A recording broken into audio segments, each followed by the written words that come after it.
And we're live with the main man, Jonathan, and we'll be concentrating on Ash today.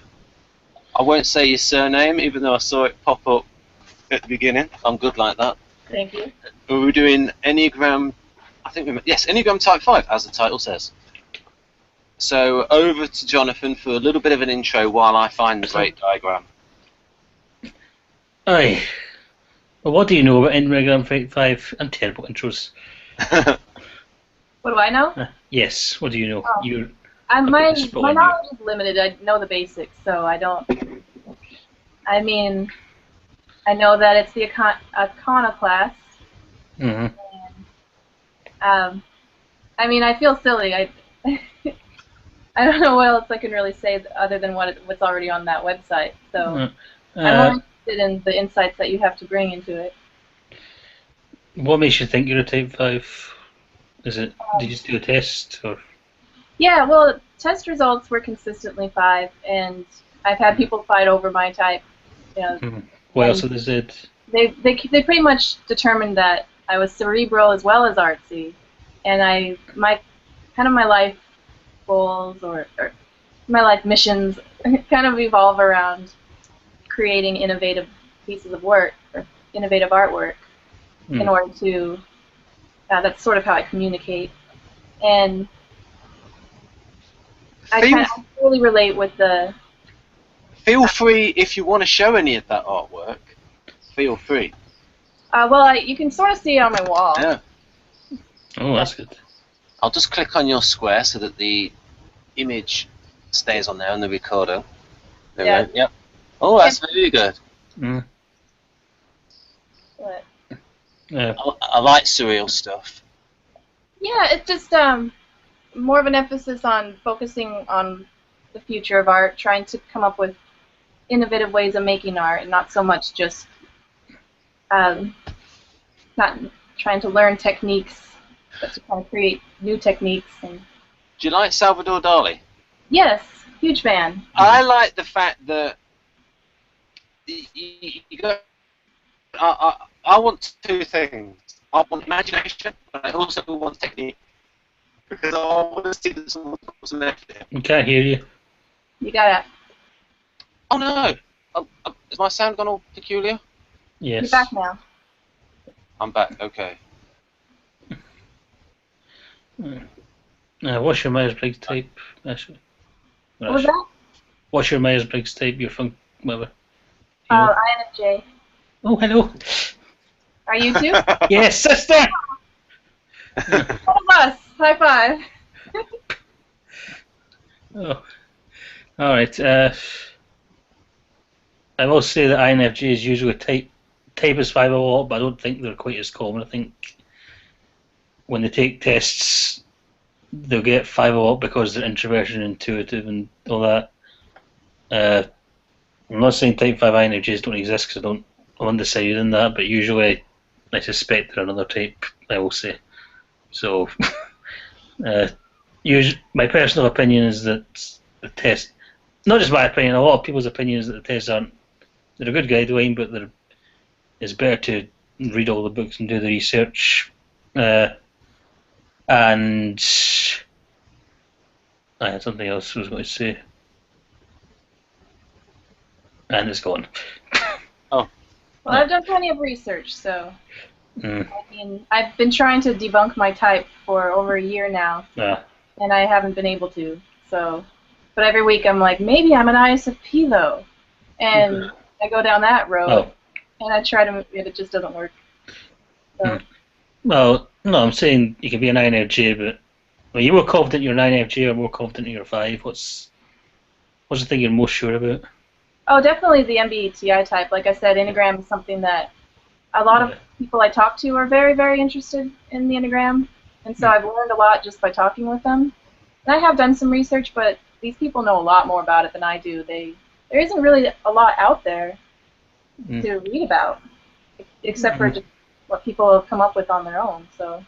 Well, if you want, I can give you some links to just.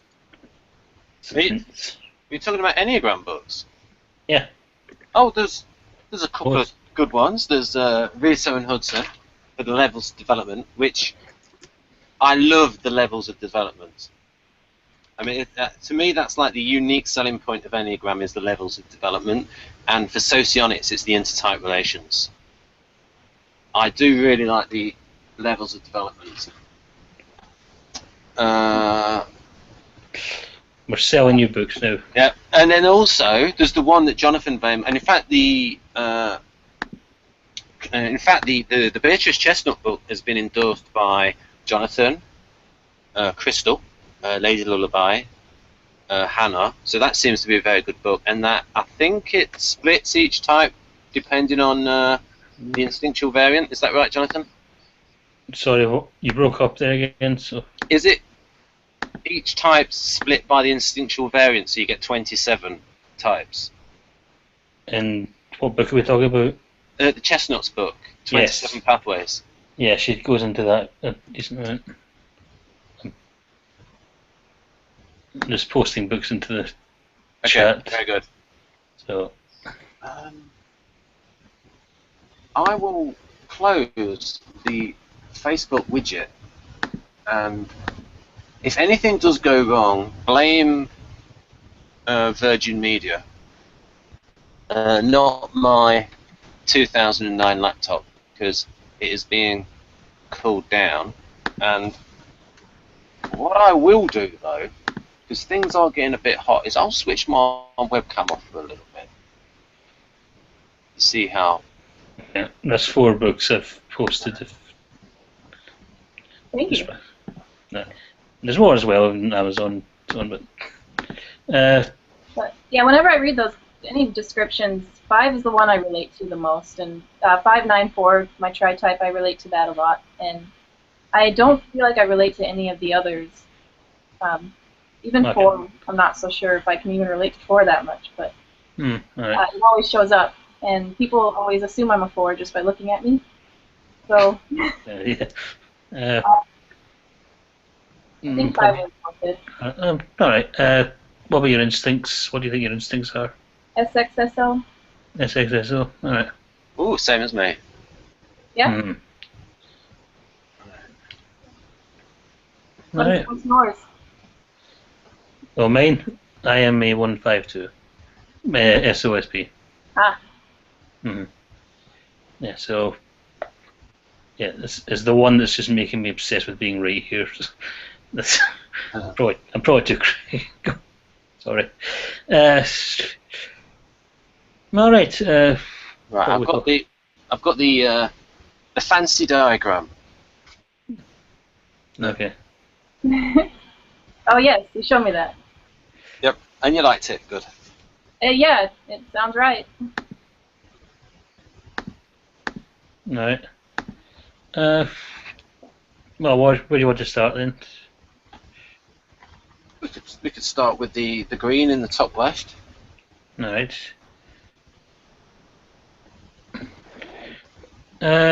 Treat as challenge, not as emotion.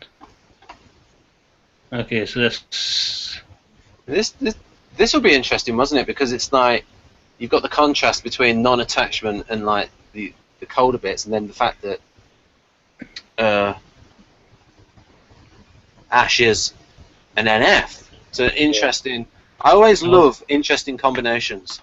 yeah.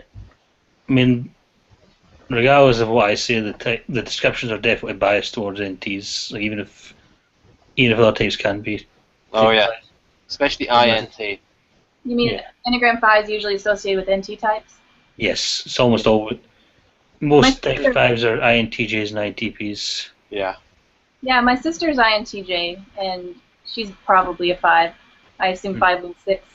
I don't know. She hasn't. I've talked to her about it much at all, but Yeah. I think she's had a huge influence on me. Yeah. Type 5 is sexual 5 is the counter type of type 5, which means the one that's not like the other 5. They do tend to be a bit more emotional. The SX tends to be more emotional than the typical 5. Yes, and also if you're 5, you're probably a 5-4, which again is more comfortable with emotions, more artsy usually, or more interesting. I would say more interested in art, because 516 can be interested in art, but there's a 516s tend to be more detached emotionally when it comes to their interests and stuff. Like, have you ever seen a Christopher Nolan film? He's a good example of 516, I think.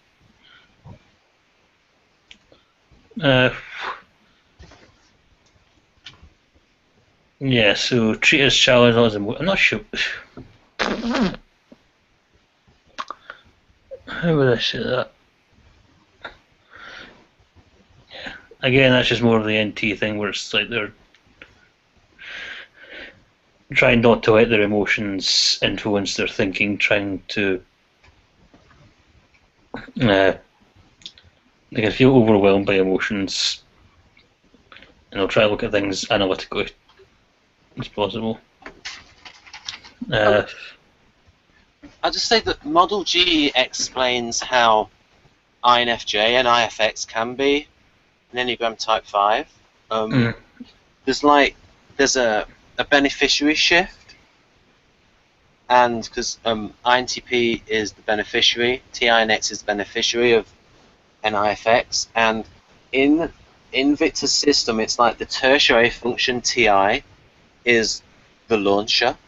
So it's almost as if TI feeds the NI of the INFJ. And maybe it's just the thing that it's just the thing that starts them going. Like maybe a little bit of TI, and then it suddenly becomes that NI process. There's a sort of a loop. You know, the frequently talking MBTI, I don't know about the INFJ's NI-TI loop. So the Enneagram 5 INFJ is plausible. Jonathan, an example of such a person is Maria. She identifies as Enneagram Type 5, and she has a master's degree in chemistry. Okay. Right, or the Russian equivalent thereof. Oh, yeah. and apparently she was a mathlete as a child. I've heard that. What are they again? Pardon? I've heard of them, but what are they again? I've heard the term. Mathletes. Yeah. What are they? An athlete in maths. So just someone who's really good at maths? Yes. I thought you were talking about something like a chess boxer, or someone who's like a club, right? Like a math club for kids to have like competition. Oh, I think it was like an Olympiad type thing they had in Moscow. No, right. Oh yeah. I don't know what age she was. I think she said it in the last hangout that she was in. I think it may have been in the subtype hangout, the DCN8 subtypes hangout, where she said at the end. And she was talking about how an INFJ could go into that INTP shift. Yeah. Where for a while when she was younger, she acted a bit like an INTP. Well, so when I'm looping, people often assume I'm an INTP or an INTJ when they talk to me online. And I do when I get obsessed with something, I will go into these looping modes, and time just flies. Minutes or hours becomes seconds, becomes minutes. I completely lose touch with reality, and it's very difficult to stay grounded. And it'll go on for months sometimes until I fully analyze the thing. Isolate myself.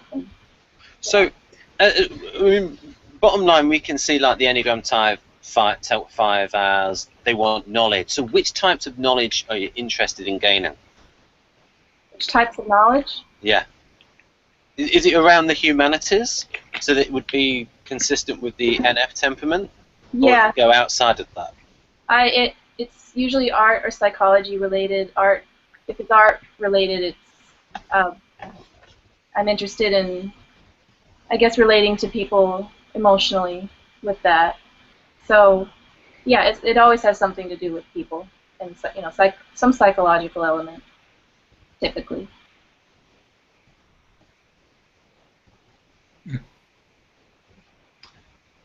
And also, Jonathan, I once saw a table that it related Enneagram Type 5 to like some MBTI codes, and it had like I and T, and so it was like number 1 INTP, then it was like INTJ, then it had ISTP and ISTJ.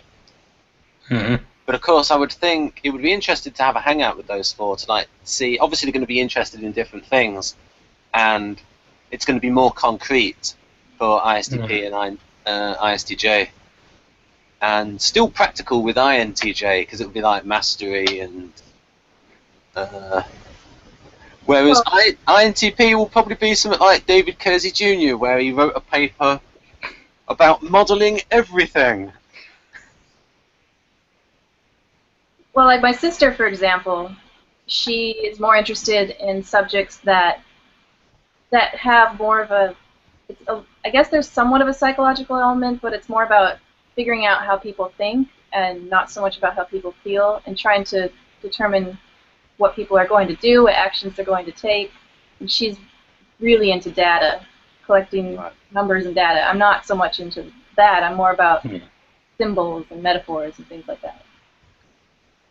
Yeah, that fits INTJ, yeah.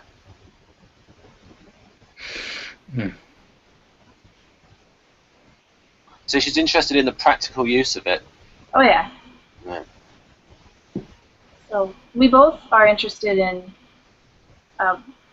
we think a lot about the future of humanity, but she's more about solving practical problems, while I'm more about trying to solve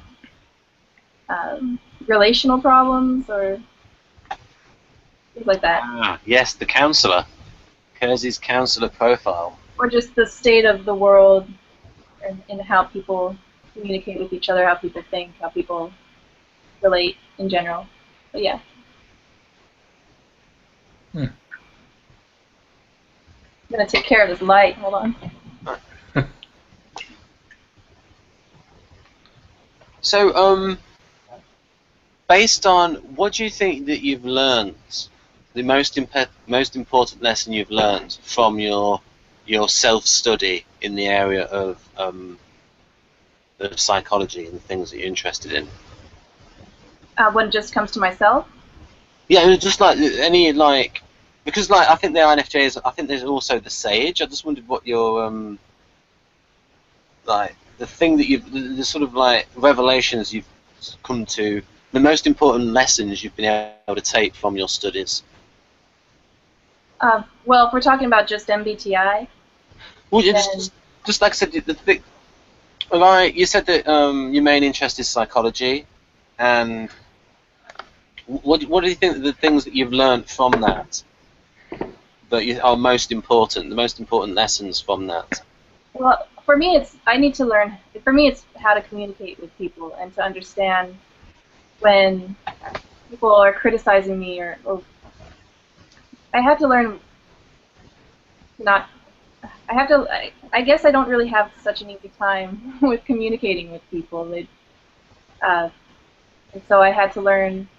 Now I don't take things personally when people treat me certain ways. I understand why they do things or what they're expecting from me, that I'm not, that I have that TE polar problem, which now I understand that I'm not a complete idiot and I can figure out how to navigate myself through social interaction. I'm more interested in trying to figure out other people. I do focus on self-growth, self-discovery, things like that. Especially when I was younger, trying to figure out. I was a lot more emotional when I was younger, and I feel like now, maybe it's because my TI is developing, who knows. But I've managed to. I'm a lot more rational than I used to be. I think that this knowledge has a lot to do with that.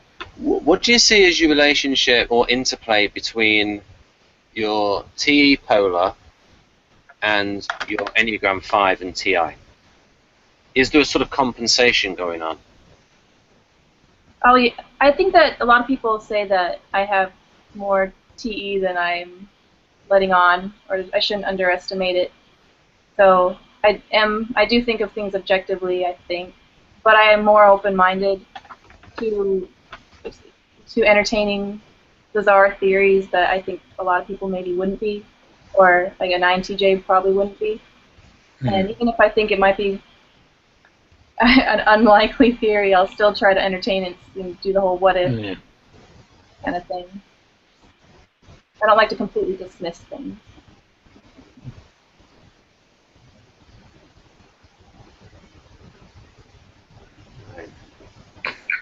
I was just right, just looking at the. Have I got a temperature? I'm just having a look at my temperature of the laptop. No, it's okay.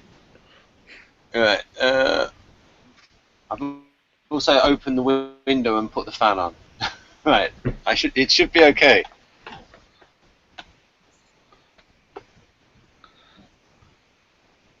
Right then.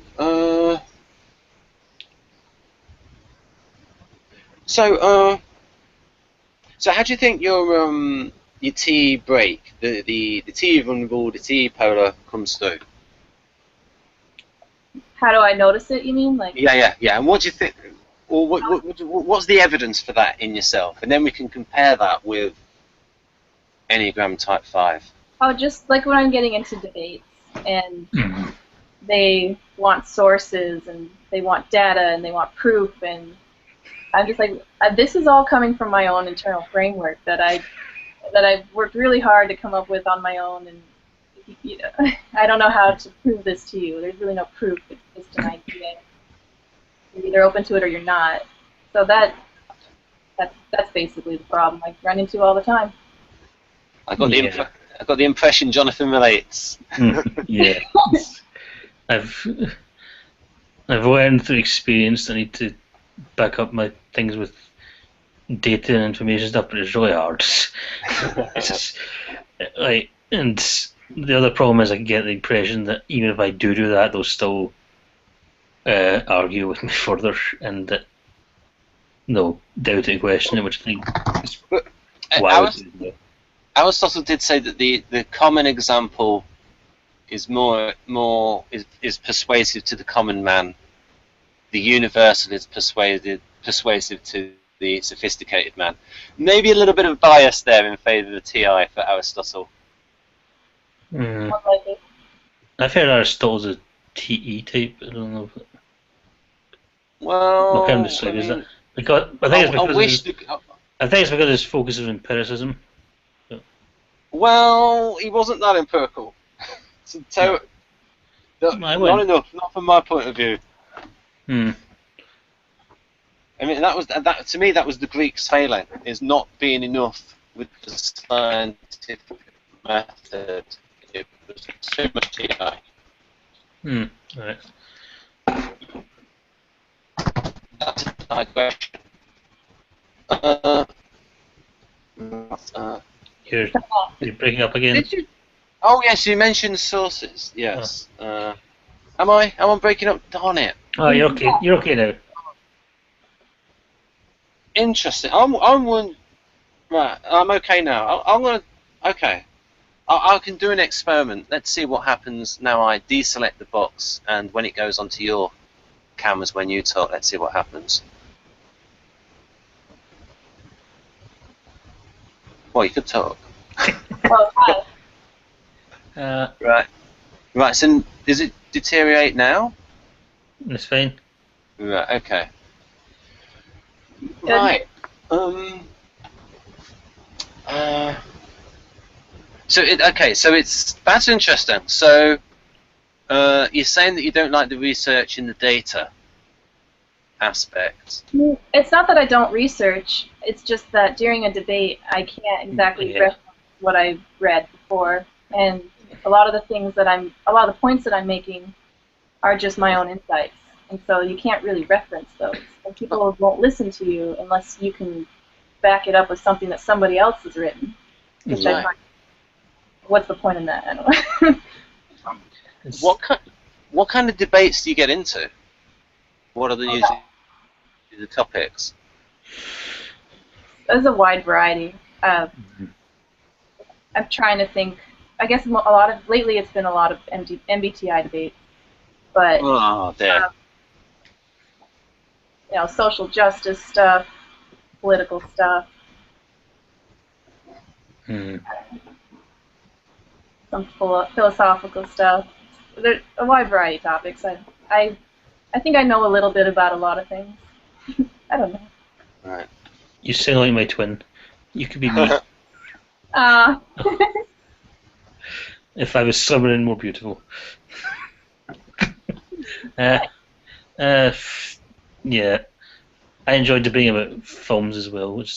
Films and literature and stuff. They're easier to debate as well because you don't need as much evidence or it's available. Oh yes, there's a video on my channel where Jonathan gives we're debating the type of Ricky Fitz, and From American Beauty. based on Jonathan watching about 5 minutes of it and not having just watch a few clips, and yet you can come to a conclusion. But I defer to you. Yeah, I'd never seen American Beauty before, but I watched a couple of clips of the character Ben's talking about, and I thought immediately ENTJ. So I think that's what he's talking about. And other people have said ENTJ as well, so that helped. I think it's fair enough. Yeah, fair enough. Right. Well, now we can get into the nitty-gritty of the. Right, yeah, so this is where we're going to get the contrast, because this is going to be more towards, IT types. Okay, here we go. Treat as challenge, not as emotion.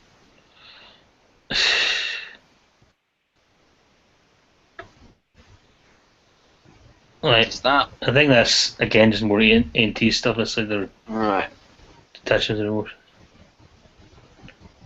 Nothing to do with me, that's... Again, that's to do with how Type 5s can be quite miserly with their time. Like, they don't like to... They like to keep to themselves most of the time. Like, most introverts, especially introverted intuitives would, but Type 5s really do that. So, Ash, what are your... So you have to think whether you're Ash or Rose. So there's always that slight delay. Ash is mine. Rose is my middle. Okay. What about that thing now about time? Can you be selfish with your time? My time? Yeah. Absolutely. I definitely. It's difficult to get me to do things. It's amazing that I'm doing this right now, but people try to get me to do things, and I prefer to just stay home and read. So. Is that what you're talking about? It's difficult to hang out with me, I guess. Yeah. Oh, it's going okay. We're hanging out okay with you. Yeah. Because we're talking about something abstract. It's all in that comfort zone. When it comes to feelings, I guess I would say that I'm more sensible and rational, probably, than a typical INFJ, maybe. But that's kind of a new thing. When I was younger, I was definitely very emotionally expressive. So, if you don't mind me asking, how old are you at the moment? 33. Right. So, because I like to ask that because it gives a play-in for someone's development, how they've changed, and I think it's important. yeah, I think I can definitely feel the TI development. I think this is a time in life when that's supposed to happen, and I guess I do make decisions based on emotions for sure, but they're more. I am more rational, I guess, than I used to be. I don't know how better to explain that. I'll mention something quickly for about a minute or two. It should be just about a minute of what Dario discovered. He's been doing the EEG research, videos on my channel, on this channel, folks.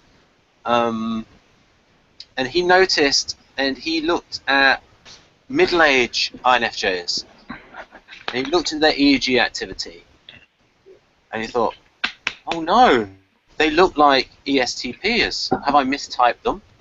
And then he looked carefully at the data, and he noticed that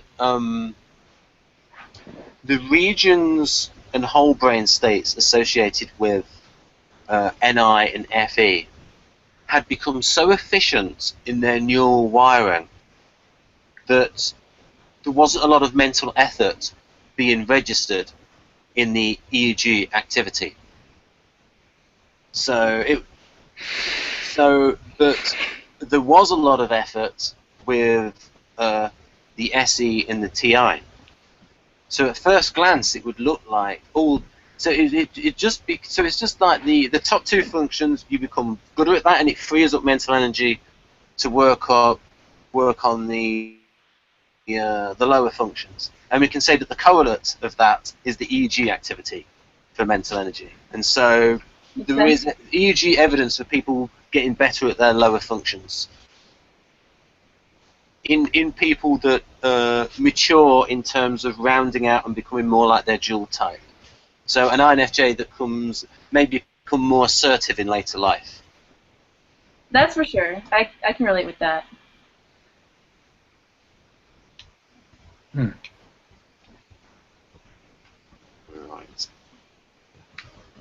Well, oh yeah, what about this hide and contain anger? I don't think I am an angry person at all.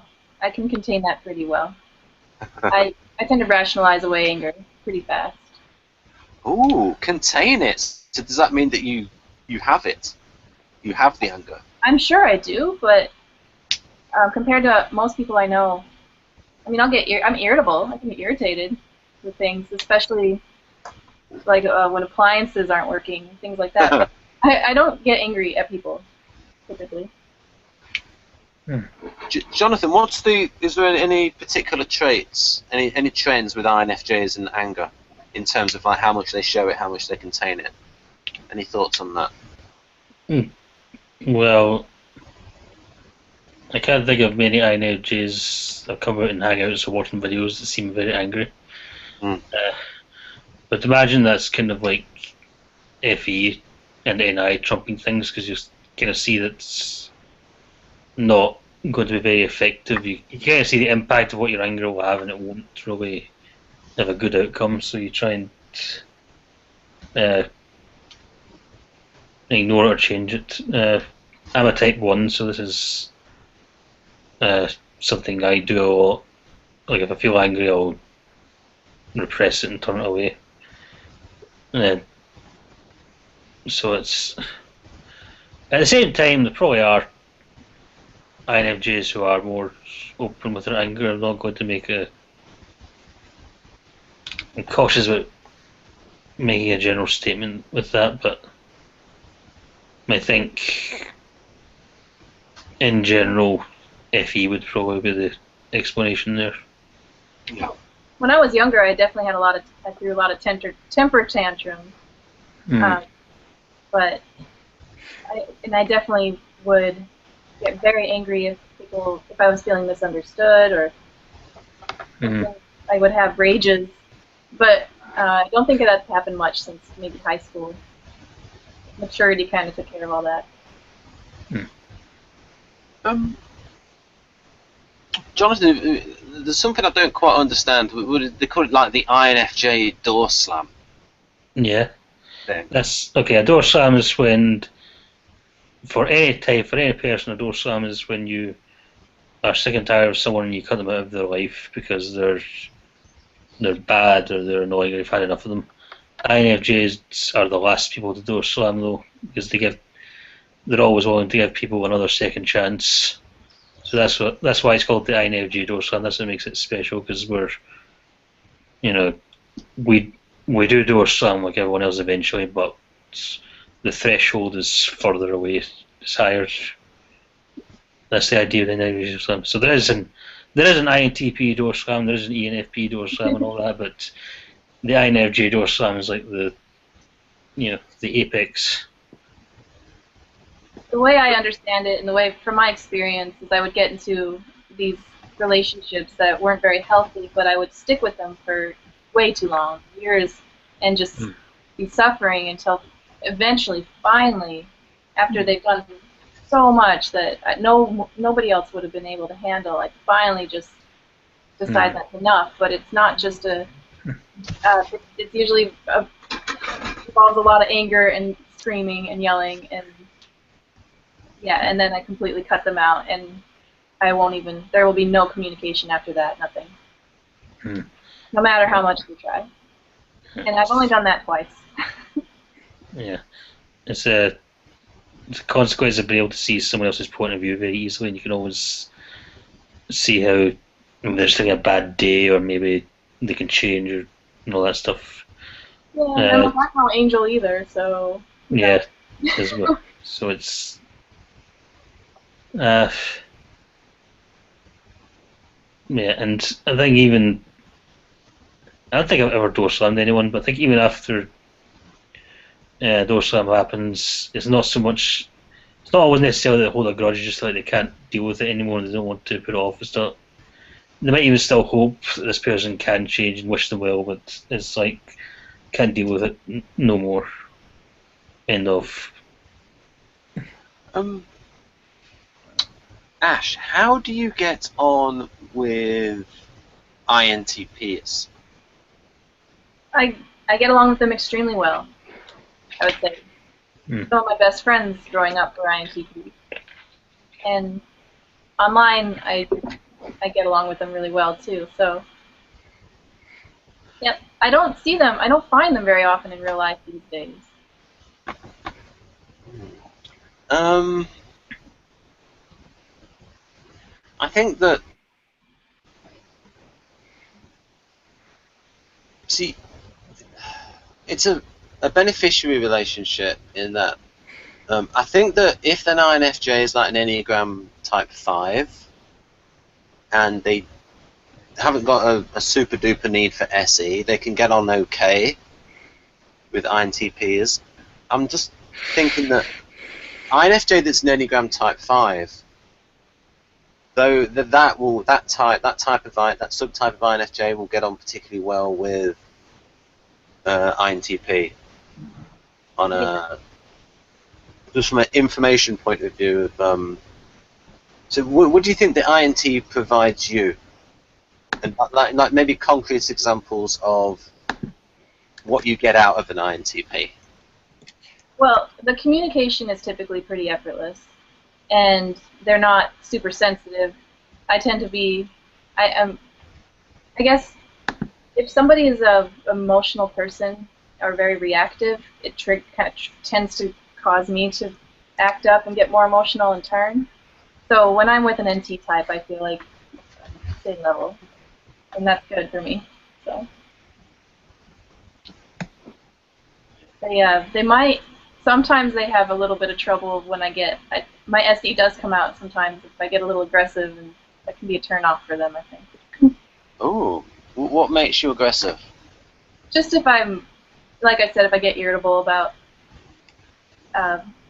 something that's, like, I don't know, the coffee machine's not working, or I don't know. Hard to say. But, yeah, I have that side of me. Right. I'm just gonna show the audience the TI launcher of the INFJ, because I think it's it is relevant, folks, because it's about what the INFJ likes in terms of TI. I think you've seen this profile. I think I may have sent this to you, or we may have seen it somewhere else. I'm just opening it up. There it is, and I'll zoom in, and then I'll share the screen.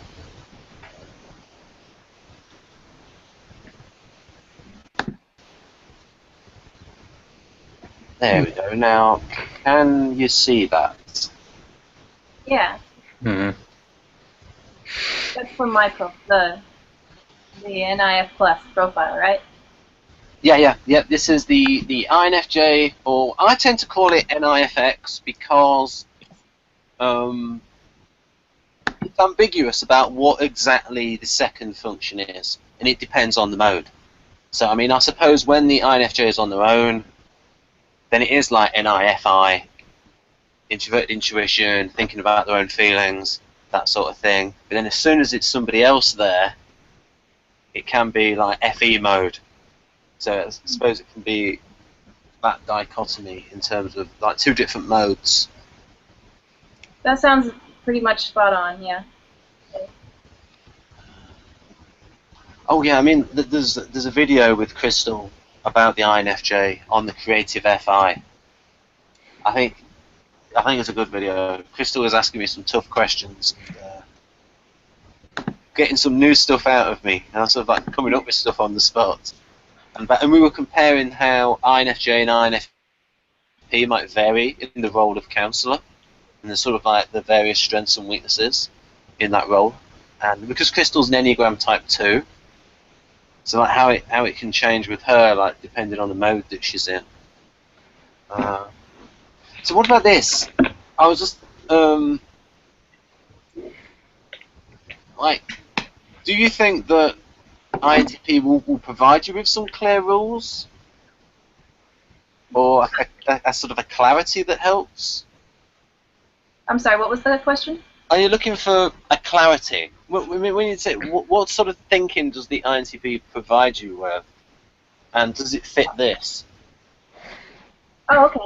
Yeah, I would say that they're, I don't know how else to describe it other than just they're open-minded. They are receptive to my ideas, and they can break them down, analyze what I'm saying, and they don't just go and dismiss what I'm saying as, you know, who said that, who wrote that, where'd you read that, that kind of thing, you know. I don't know, I do end up, I've noticed in the Facebook groups, for example, I tend to get into the longest conversations with the NT types, the ENTPs and INTPs for sure, and those are the groups that I like the best. So. Right. I don't know if Pardon? Go ahead. Right. So yeah. So so it's clarification, the clarity to a situation. That's what I'm getting from this square. So, yeah, and then I'm thinking about, and this might be accentuated because you're an Enneagram Type 5. Okay. I think I kind of get it. I think from an outside perspective, this is how it seems to people. Right. Good. Don't you think? Like, I don't know if I think of myself as random and chaotic. I suppose I am. Well, usually, in my experience, I'm more random and chaotic. It's the thoughts and actions that are random and chaotic. Usually, in my experience, is when I'm on my own, just thinking stuff over, getting lost in thought. That's when it all goes all jumbly. But when I'm actually talking to someone or there's something to focus on, then it's more clear. It's like it's all a jumble in here, but out there it's fine. That is a weird thing. That is like something I've noticed people talk about. Quite a few of the better INFJ Can't hear you. Can't hear you. Can you hear me now? Yeah, you're good now. Right. Some of the better INFJ, folks, a few years ago, I used to think, when I first got into typology, I thought I was an INFJ, like most people. And so I watched a lot of INFJ videos. And some of the better ones were things like about the INFJ doing their TI and reasoning through their FE and by explaining it to somebody. Yeah. And I've noticed I do that as well. And there was an example of that in that hangout with Crystal where it was like new. And I think it's like, because I'm putting things in a way for other people, I'm clarifying it for myself in the process. And then because I've clarified it for myself, it makes me think of new things. Yeah, well, I think that I do have a tendency to want to just figure things out on my own, and I'm not the kind of person who will ask for outside perspective right away, because I trust my own insights more than that. And I will try to analyze something and figure it all out first before I go and discuss it with someone else. But then through discussing it with other people, I do reach a higher level of understanding, and it is necessary for me I have to discuss it with people. So I think that might be what you're talking about. I do reach more clarification that way. But I notice other people, when they're trying to learn something, they'll want to have group discussions about it and bounce ideas back and forth, and I don't like to do that until after I've understood it. Hmm. So, Jonathan, it says here, seeking wholeness through isolation for the Enneagram Type 5. Where's that? Which part? Right in the center of the diagram, it says, seeking wholeness through isolation. Yeah, apparently zoom in a bit. my type is the most reclusive type, Yeah. which I agree. I mean, that makes sense. Right, I'll... Right, so... I can't. Is that clear enough for everybody? I can see it. Oh, right. I'm looking at all the things and just, Oh. I'm an idiot. What's my phone? Ash, is it clear enough? Or do I need to zoom in? It's right in the middle. Right, yeah. Because it's not a particularly sharp graphic anyway, so if I zoom in, I can pretty much all the words are clear enough. Yeah, I can see it fine. Right, excellent. Right, so of course this is, I think we talked about non-attachment, didn't we, Jonathan? That's more for the INTs than... Although, maybe, do you feel like a tug of war with that, Ash? Like, half the time you want to be non-attached, and then you've got like this other side to you, the ethy side. Mm-hmm. Definitely, I go through up and down sort of phases. So the last few months I've been isolating myself for sure. In the first part, I was barely talking to anybody, just the people at work that I had to talk to, the people at home I had to talk to, but other than that, I was completely just researching all the time. And after a while, I had to kind of force myself out of it. I think once I start getting to that point where I want to reach the higher level understanding and I need to discuss it with people, that's when I'll go on the internet. And then from there, when that's not enough, then eventually I'm like, I have to get out and see people. I just have to. Otherwise, I don't know, I feel like I'm going insane. But then that becomes overstimulating. I was in art school for 4 years, up until just last year. That was extremely social time, and that was a little bit much. So Ooh! I will show people an art book, but just the cover, and I think it's very good. Okay. It is a classic book, and because this would be an example. Now, Dario Nardi thinks that INTPs do a ton of SI, and just, if we say, so here, Drawing the Head of the Figure by Jack Ham. Have you ever seen that? Yeah, that's a very familiar book to me. Yeah. So all of the techniques, like getting the proportions right, and just like doing the side of the head, and all these different kinds of. So yeah, I mean, a way to make this relevant, so people are not thinking, Ben, you're being self-indulgent. So what do you think about, from a point of view of like this being technique, and how do you feel towards, say, the technique in this, in art, and then in general about techniques for things? I tend to learn things intuitively, I guess. So when it came to figure drawing, I just taught myself how to do it, and then when I went to art school and they're teaching me the techniques, I found that I was already more than halfway there. It just kind of helped me to tweak what I was doing so that it was, more accurate. But I typically don't learn from books that way. So I don't know if that's what you're asking me. But It's good. That's good. But generally, though, in a lot of intellectual things, there are frameworks.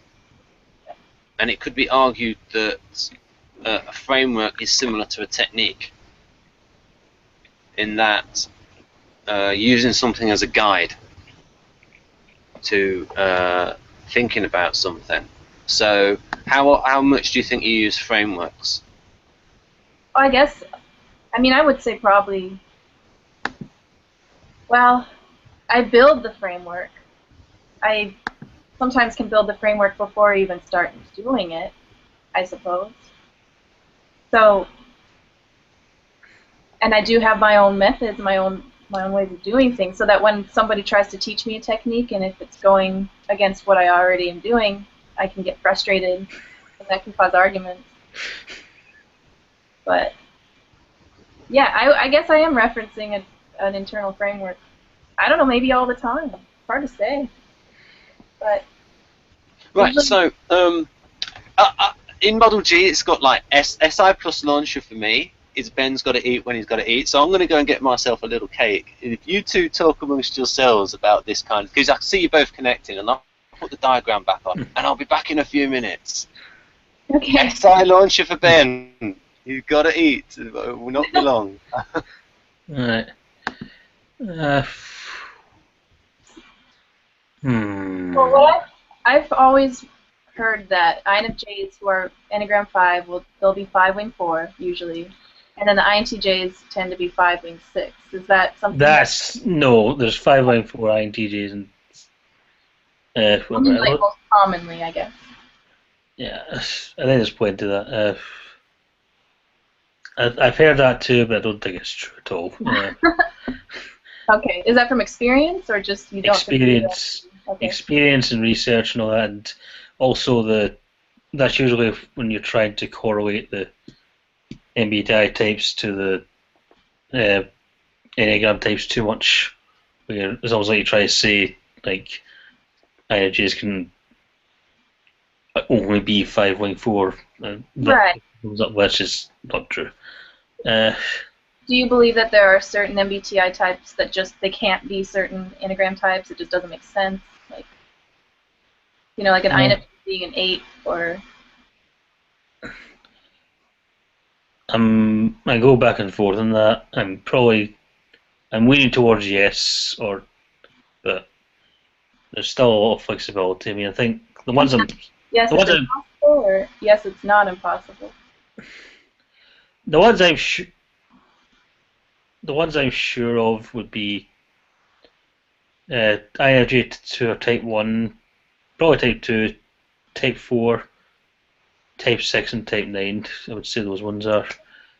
Type 5s, I used to type as 5, and I thought for all time it was a 5, but then when I researched it further, I realised that although I could relate to 5, I related to Type 1 a lot more, especially when I was younger. I was looking back at my childhood. I was like, I was much more like a Type 1 than a Type 5. I was thinking much more like a Type 1 than a Type 5 for as long as I can remember. Well, I think the reason I think that I'm probably 5 is because all my life I've kind of always had various obsessions.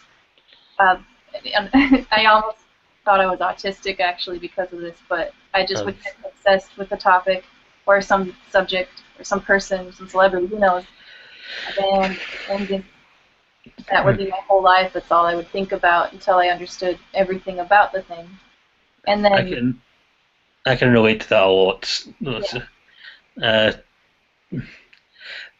The thing is, there's a lot of emphasis on Enneagram 5 and how they're not emotional.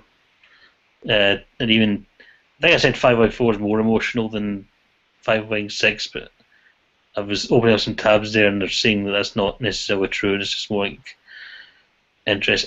I think the problem is that Type 5 is one of the rarest types, and it's one of the ones most associated with INTs, so it's very difficult to determine whether it's just that the Enneagram descriptions are biased towards NTs, or if it really is a no-no thing. And also going to art school, and when art is an excellent tool for psychoanalysis, by the way. Mm-hmm. So it just, a lot of people were interested in developing or perfecting their techniques or mastering a certain skill, but my focus was always about trying to invent and trying to I was just always more interested in trying to change what art is. and yeah. So.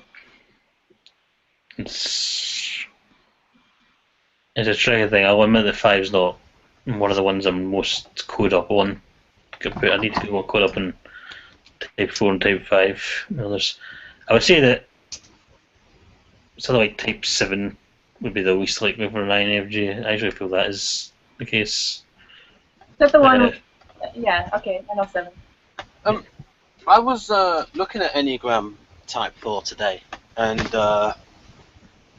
one of the and I was then looking at the levels of development, and it's like in 3 different places in Riso and Hudson's book for some reason, and because it's in guidelines, then advanced guidelines, and then in the appendix, and it gave a little summary of how a trait can change depending on the level of development. So it had self-awareness in the healthy Enneagram Type 4 can become self-absorption in the average, and then self-hatred in the unhealthy. And then they also did the trait of sensitivity in the healthy can be vulnerability in the average, and then emotional torment in the unhealthy.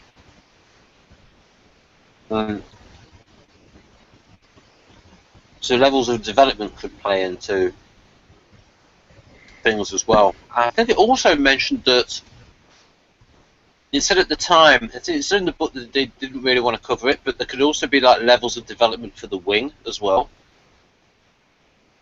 Mm-hmm. Yeah. I would say that if the 4 comes in, for me, it would just be moments in my life. There are a few times in my life where I felt that way, but mostly I don't really relate to 4 as much. So usually they say that the Type 5 wants mastery. So do you want it almost like you want to master your creativity? I want to master whatever it is that I'm trying to master, whether it's a Rubik's Cube or, you know. But yeah, I've mastered many things in my life, but it is fueled by a fear. I hate that. It's the part about Enneagram that bothers me is talking about the fears, but it is influence or my motivation mainly is the fear of being useless, I guess. So that's my number one motivator. I can relate to that. Maybe you are a 5. I've got a strong 5 fixed. I can relate. What's your type? 152. That's right, you said that. Yeah, so I can relate to the feeling of. I think I actually told someone once that I felt that I feared being useless. I wasn't sure if I knew about Enneagram. I definitely knew I was an INFJ by that point, but I don't know if I knew my Enneagram type or not. And I said that it was that sense of other focus. You want to contribute. You get insights about people all the time, and insights about situations all the time. You're seeing how things are likely to play out, and you want to avert the bad and go towards the good and stuff, and you want to contribute to that, and that's how you end up feeling useless, especially if you feel kind of like you've got a really niche skill set, so you don't have like a lot of practical stuff in the world that doesn't really suit you, you're not very comfortable with. Yeah. Yeah. And the job that I have now, I get to be the expert at what I'm doing. So there's really nobody else in the building that can do it, and that makes me very comfortable. Yeah. Do you on this diagram it says at the top essence is peace. So Jonathan, do you explain that and then see if Ash relates, or maybe you relate all at the moment, Ash? I don't know what that means. I don't know what that means either. Okay. Is my essence? I think it's more like they want peace from other people and piece to pursue their knowledge and their projects and stuff. Turn the music down so I can read my book. So this is not interesting. Omniscience. So, Ash, do you have an aim to be at a point where you will know, like say a future point where you will know enough, or do you always feel that you have to know more and more and more and more? I don't think that I will ever know enough. I can't imagine that. So, but I mean, I guess the goal is to try to learn or to know everything about whatever it is that I'm learning. Once I get to that point where there's nothing left, I get bored. But is there a thing where, because what I've read about Enneagram Type 5 is that it's when they're unhealthy, it's like they stop acting because they feel they have to know a bit more about the thing that they're about to do, and so it becomes self-inhibiting. Oh, I don't know enough yet. I need to know more before I act. Right. Do you ever get that in that situation? Yeah, I think that kind of has a lot to do with looping too, where it's like you're just reading the same thing over and over again, hoping you'll glean more from it. But yeah, I think I'm kind of in one of those stages now, actually. I don't know when I'm supposed to be moving on from this MBTI stuff. Like, when do you think you've learned enough here? Yeah. But you move on to sociotica. Yeah. Well, I have socionics down. Now I'm on to this thing. Yeah. This Model G thing is the new. And then within that, there's shifts and there's lots of stuff. Inventor system. This is a great subject because you can just go down these endless rabbit holes. Yeah. And I mean, I'm aware of this. I'm aware that I'll probably never know all of what I need to know here, but that's what's exciting. But I mean, I think there's a little bit that touched on it before, where you said that before you enter a debate, you want to feel you know enough about a subject. Do you think that you're on a maturity arc where, say, 10 years ago, you may have wanted to research more before saying something? Are you more confident in how much you know? Because it's that thing of, like, as I said before, the Enneagram Type 5 can feel inhibited because they feel they don't know enough about a particular subject to then act. But now I think you are in the stage where you can act. It takes a while. I like I said, I want to understand it before I talk about it with people. So I'm not the kind of person who will learn through group discussions. Well, I will. I mean, I can do that, but I prefer not to. And I think that probably has something to do with not feeling like I know enough, or not really sure why. I want to be confident when I'm talking to people about things. See, I went through group discussions in terms of being an observer and of listening to them, like on the outside and watching people discuss ideas and stuff. Yeah, I'm much more of a lurker in a lot of ways. Yeah. But I do, if I have an opinion or if I think somebody said something incorrect, I can't help but correct them. Yes. Ooh.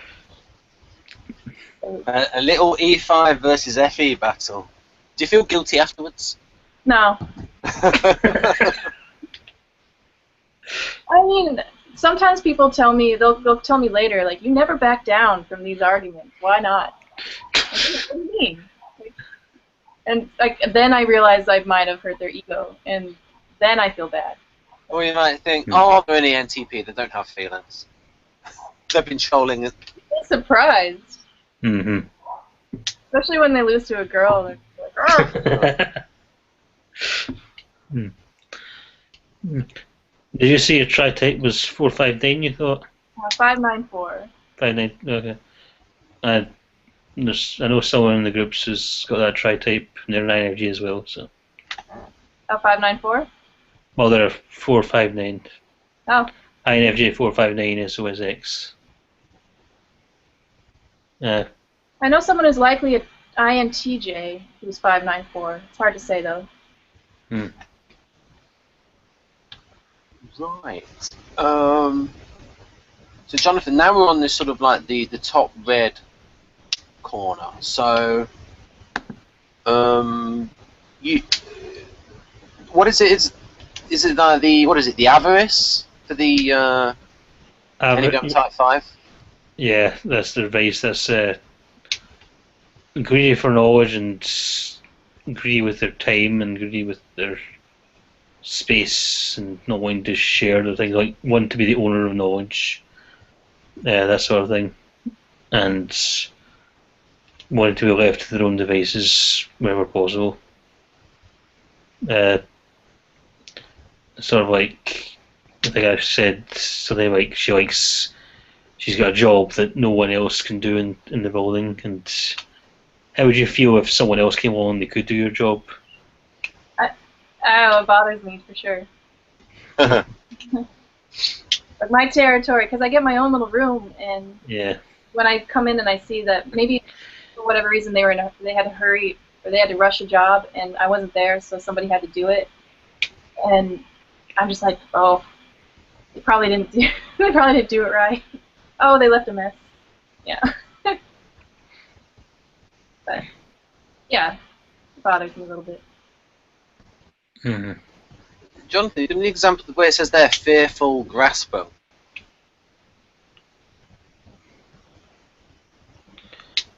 I think that's like the fear, not knowing enough, the fear not. There is a fear of being useless for the 5, no matter what. So it's. I'm not sure what I mean by this. I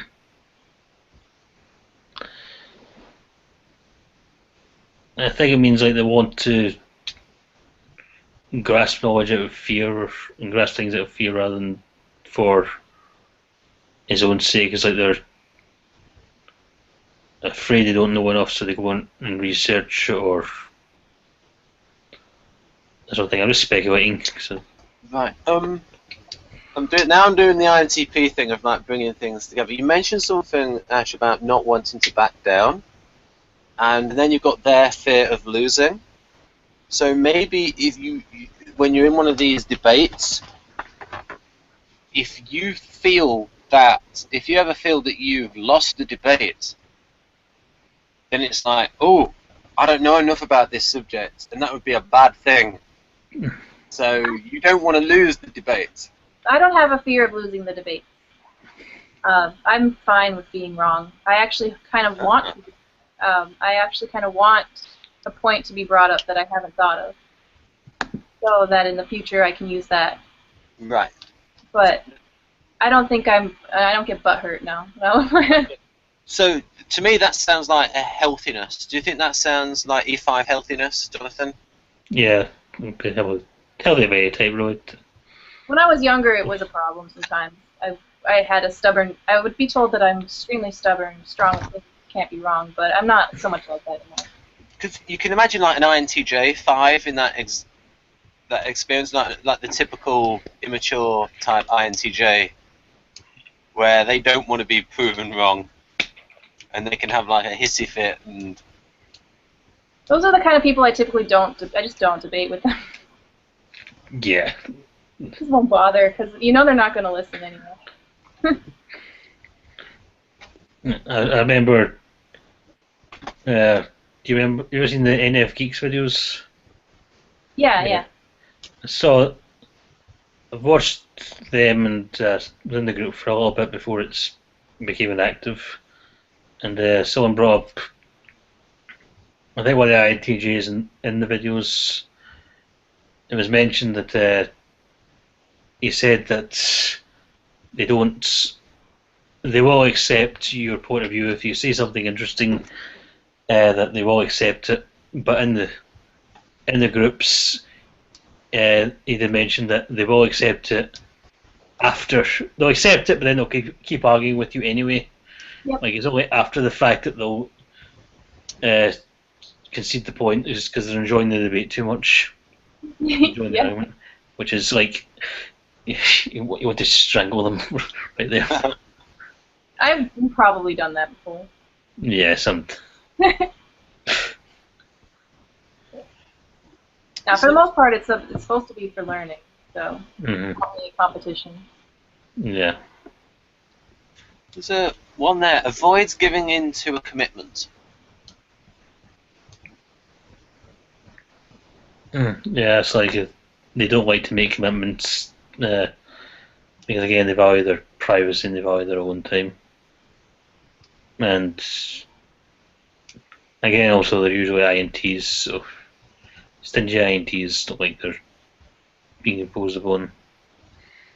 Not really caring about other people's feelings or emotions, and that's probably that's something to.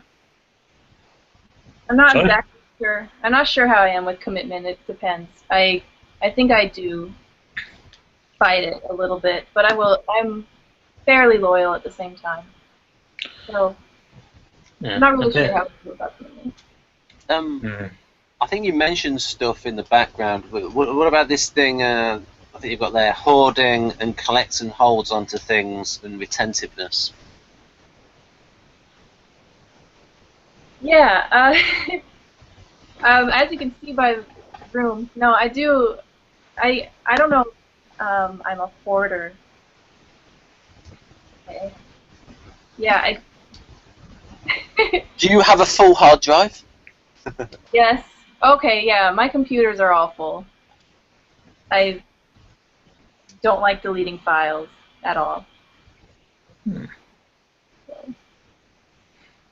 Yeah, so I suppose that would be a good example because, like, with physical things, there's a limit to how much can be hoarded unless you're going to be on television as one of those people who has their stuff collapse on them and they were found buried under their collection of 100 shoes.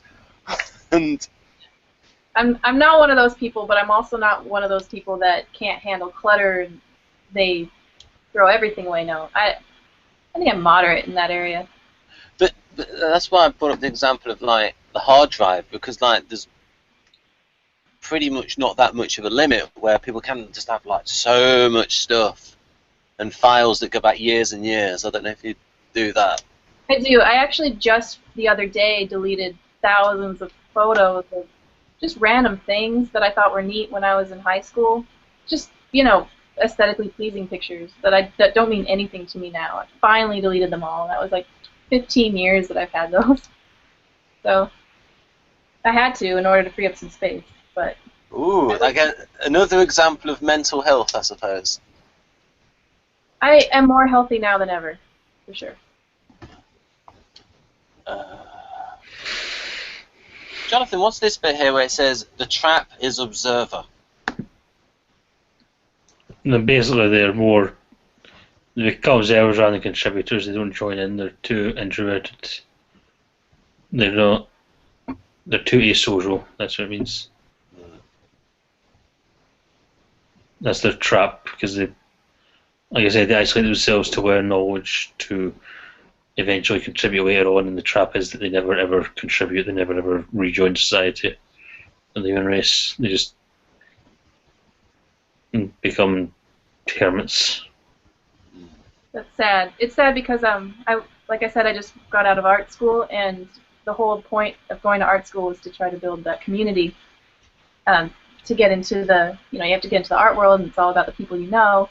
And I was doing pretty well until after I graduated, and then I went into complete recluse mode. And now I fear that I'm losing that network.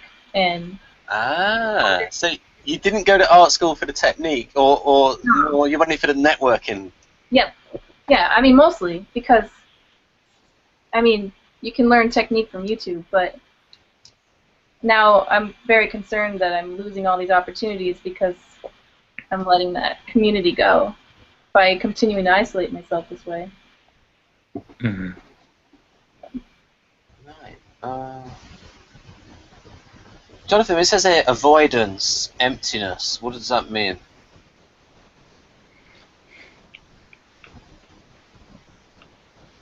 Well, I'm not sure what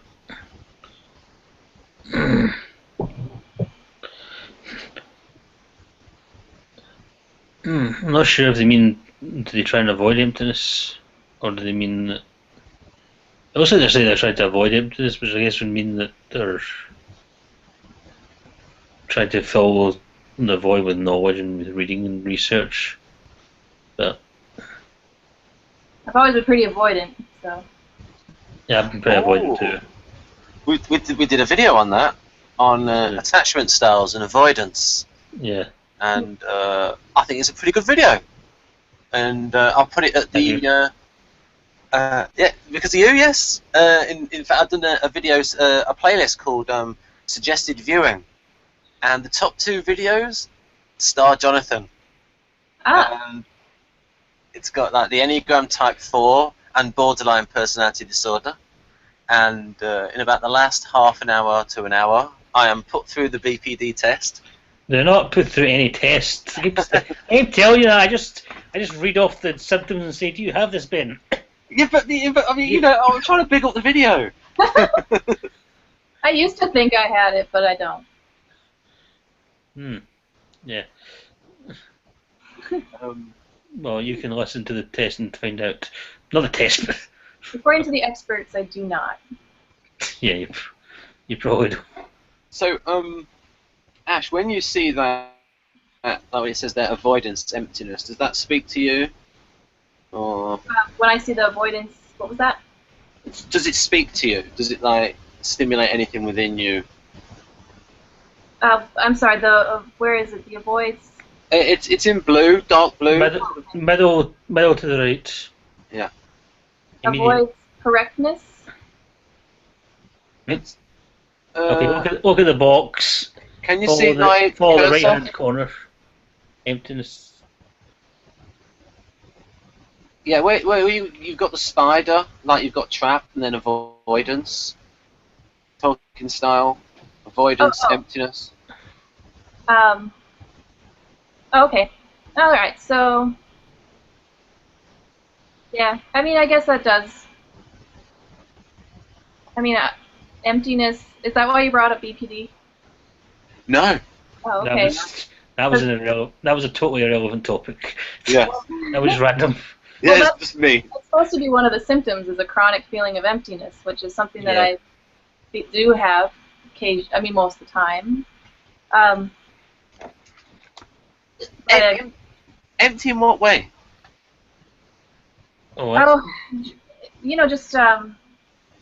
Just not really. I guess it's kind of like a feeling of anhedonia and not really having a lot of super strong feelings about things, not having the passion. The problem with borderline people is that their emotions are too strong, but they tend to get focused in very specific narrow areas, and they kind of get burnt out and left with empty feelings. They don't really doubt other people's attachment to them and loyalty, so yeah, it gets out over the place. Okay, yeah, that makes sense. Jonathan, where it says that, yeah, go on. We're off topic. Well, I mean, I guess that was one of the reasons why I thought that I might have it, was because I always am craving more. In a way, yeah, like there's just life isn't enough right now, and there's always something more out there, and I don't know, but yeah, I think I feel pretty good now. I don't feel that emptiness at the moment, but there have been plenty of times in life.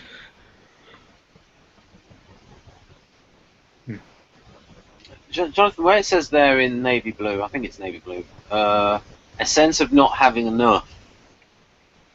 What does that mean in the context of any Type 5? Can it relate to what sort of things that usually cover? Knowledge usually, and not enough knowledge and not knowing enough and so on. See, I always have this problem with these diagrams because I think they get a bit repetitive.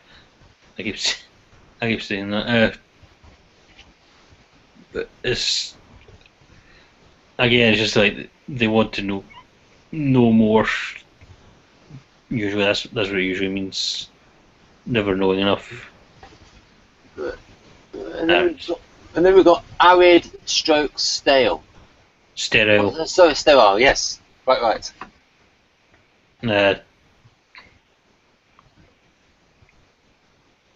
It's like,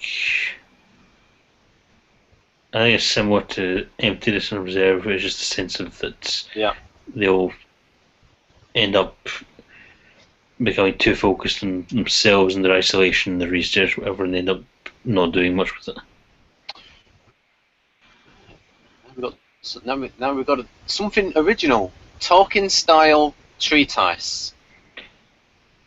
Yeah, this is where you think of INTs, where when they're talking, it's like they're, like they're talking, like they're giving a treatise, like they're, a lecture, or they're explaining a new idea and so on, informing you, not speaking like a typical human being. If that's what comes to mind. So what do you think of that, Ash? Where is that? Is that talking style? Yeah, in the orange, yeah. I mean, people make fun of my talking style often. What did they say? What did they say?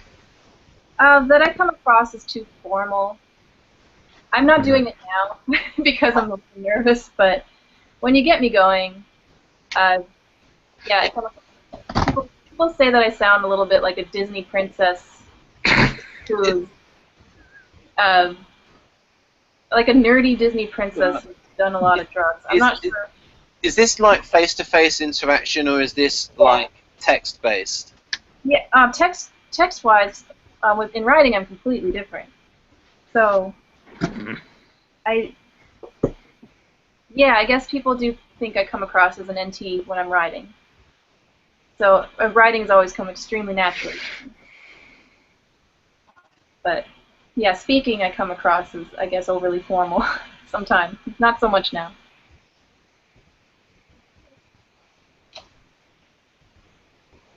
Is that an INFJ thing, Jonathan, with a certain I would say so.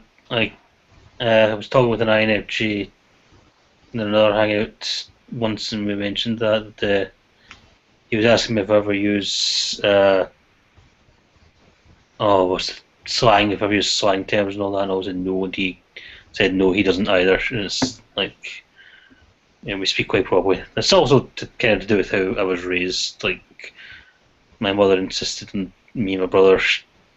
She liked us talking properly. But not like Rabsy Nesbitt. Yeah. Which is a reference that Ash probably won't get. Rabsy Nesbitt is a show, is a sitcom in Scotland. So you don't have to worry about that. Okay. It was really good. I think that I will, depending on who I'm with, I will use slang and things like that. I will try to adapt to the person I'm speaking with. But when I go into that mode where I'm trying to explain something I know a lot about, that all goes away and I become this I become this weird Disney princess overly formal character. I don't know how to explain it. When you go into that mode, do you think you go into like an INTP mode? Yeah, absolutely. I mean, stereotypically. Oh. It's me, but I guess, it fits the stereotype. Which Disney princess do you think you are? Somebody said that to me once. They said I sounded like Snow White, who grew up and smoked all their lives. I'm not sure where she got that from. I think she was just referring to the old-fashioned formality. Those old Disney movies, they have more of a formal way of speaking.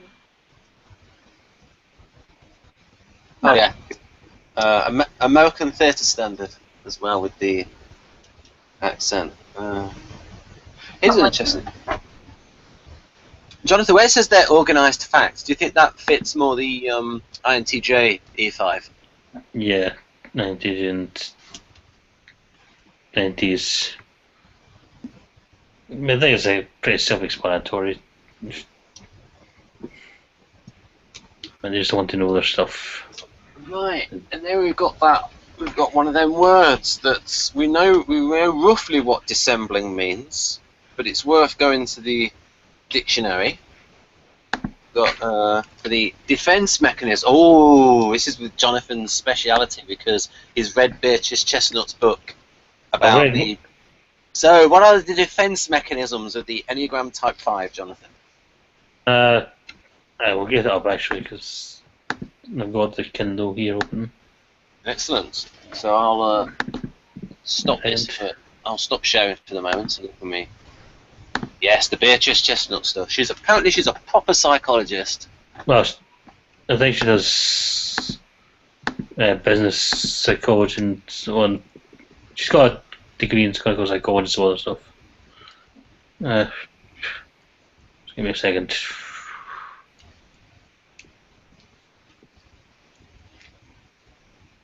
It's very hard to navigate this. Oh, it's weird. Okay, well, while you're doing that, Jonathan, I'll ask Ash about.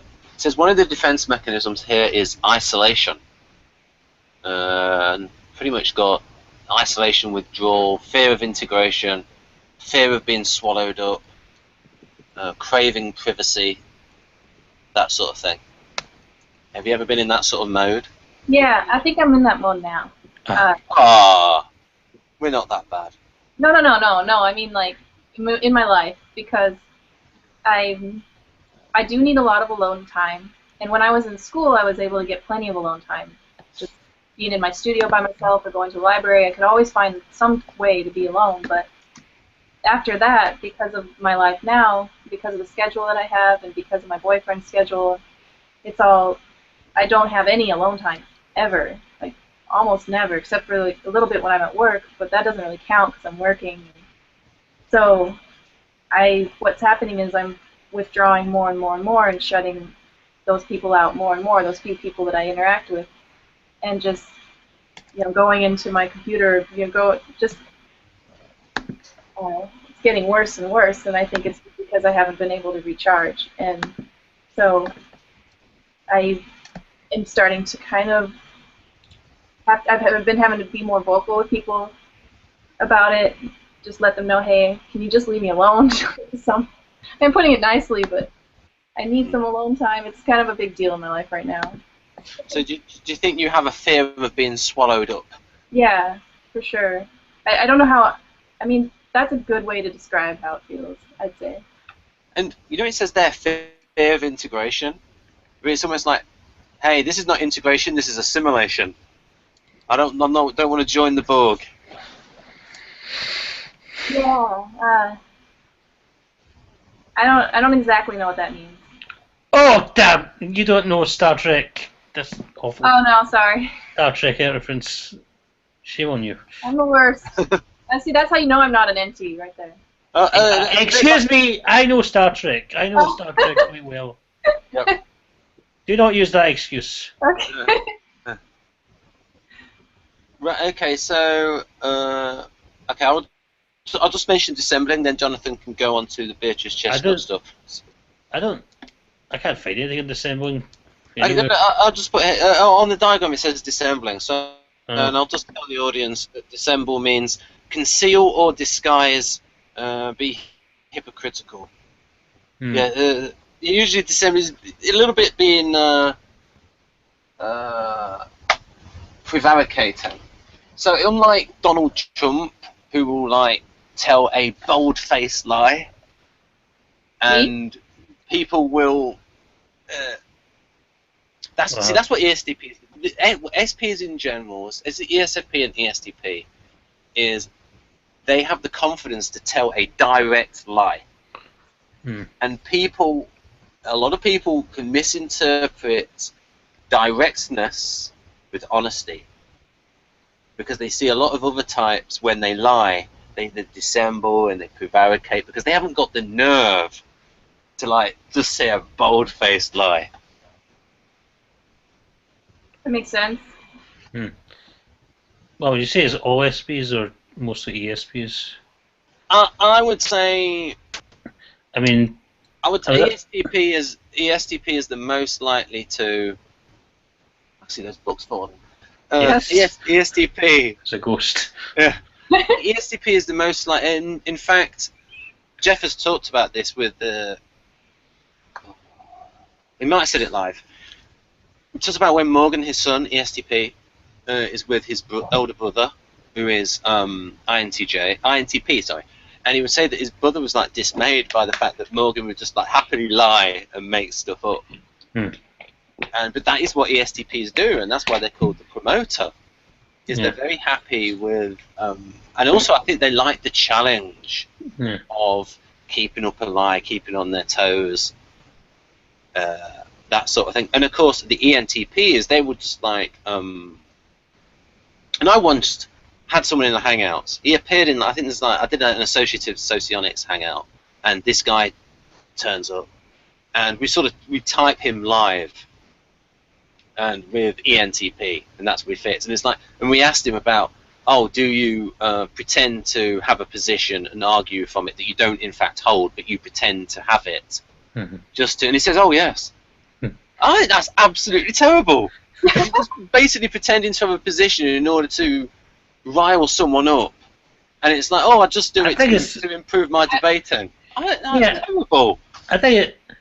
I can understand that. I can appreciate that a bit. No, See get different into an points of view. argument with someone. I can understand their point of view, I suppose. Yeah, but it's bad though. It's a great way to gather counter arguments so that you can know what to expect next time. But INTPs know them anyway. Especially if they've thought about it themselves. Yeah, I was asking because I was watching one of Leon's videos, and he said that he thinks Bernie Sanders is an ISFP. So, and I don't think I would ever call Bernie Sanders a liar, even if I don't necessarily, whether I agree with what he says or not. I don't think he ever lies. But no, he's got what he presents. Whenever he presents it well, he's good political skills. Just like Tony Blair had good political skills. Bill Clinton has very good political skills. That's a backhanded compliment of it. Yeah, I think Tony Blair had very good political skills. Like at one point when he was caught lying in the House of Parliament, he says, "Well, what do you expect me to say?" It's like if you just get caught. Well, what did you expect me to say? If it's just like, so Tony Blair could be an ESFP. You know, right? I just think all politicians. And Sorry? Pardon? I always think politicians are all ENTJs. They're all ENTJs. Oh no! Oh no! I mean, I wish they were. I wish they were. They'd be a bit more effective. There's so much variety. Yeah, that's the thing. Young Padawan. I wish they were ENTJ. I hope. By the way, did you get the Padawan reference? No. Oh, don't even know Star Wars. You have no. Means another apprentice. Yeah, get out. Yeah, I mean, I think at the beginning of this hangout you were like here for Jonathan 100, and then you just lost a few points. Not many, just a couple of percentage points in Jonathan's book. She doesn't know Star Wars. She doesn't know. I've seen all that stuff, just not enough to remember any. I mean, so your Jonathan approval rating is probably still 98%. 97, 96. I can't quote movies usually. Oh, I'm really into movies. I'm part-time film critic, actually. So, Jonathan, have you got the part-time film critic videos with Ben? Very good. Part-time film critic. So yeah, we could review some big videos with me and get some more views on my channel. So, have you got your Beatrice Chestnut defense mechanism? I do. She doesn't mention disassembling. The defense mechanism she says is isolation. You've also got the book as well to hand that you can. Okay. Yeah, I've got it on my computer. Oh, very good. That's what I'm looking at. So she doesn't mention disassembly at all. I don't think I know that term that well. Yeah, dissembling. Disassembling, no mention. The defense mechanism she mentions is isolation. That's the key thing. And then she goes to the key type 5 traits, which are the centrality of thinking, which means they live in their heads. Emotional detachment and feelinglessness. They automatically and unconsciously detach from emotions. Fear of engulfment. Autonomy and self-sufficiency. Hypersensitivity. Wait a minute. She actually uses the term fear of engulfment. Yes. Engulfment? Because that's also on the diagram. Ah. Yeah, I'm wondering if this Nick Yeah, that wouldn't be thingy has surprised. been ripping off. Well, I think they're both coming from Naranjo. Right. They're Okay. both based in the same. So, Oh. what do they mean by engulfment? So I think that what that means. Same as fear of being swallowed up. Really. Well, what that means to me is sometimes I get into these relationships, for example, with people who have very strong personalities, and I start to lose myself. I can tell you. I'll tell you I'll quote the passage. It's not that long. Okay. Perhaps as a consequence of early traumatic experience of feeling intruded upon or having their boundaries disregarded. Okay, I should say this is Freudian stuff where all the personalities are, formed by childhood traumas, like no matter what. So you can ignore that bit. Because in a lot of early Enneagram stuff and Freudian stuff, your personality is a result of childhood trauma of one kind or another. So, like in their model, almost everyone's traumatized. So you don't have to ignore that too much. I mean, you have to pay attention. Anyway, 5s typically feel fearful of the possibility of being engulfed, taken over, or somehow used up by others. This usually half-conscious fear, like their related fear of being dependent on others, motivates 5s to avoid relationships. And anxiety can arise in 5s, perhaps in ways they only dimly experience, that causes them to hold on to what they have and to maintain strong boundaries by making sure they have the necessary privacy and alone time that they need to maintain their independence. As Naranjo explains, to the extent the relationship entails alienation from one's own preferences and authentic expression, there arises an implicit stress and a need to recover from it, a need to find oneself again in aloneness.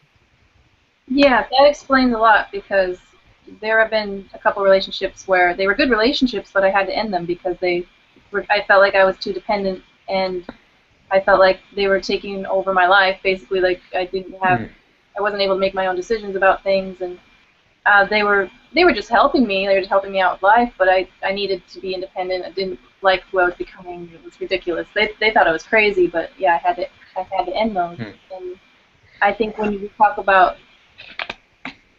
childhood trauma, I spent the majority of my life, the majority of my childhood was spent in isolation. So I didn't really have a lot of friends. It was just because of my circumstances. So there were years when I didn't have anybody to play with. There wasn't anybody, and I stayed home alone since the age 7. So nobody was supervising me or anything. So I think that probably has a lot to do with it. And I thought that would be nice to add.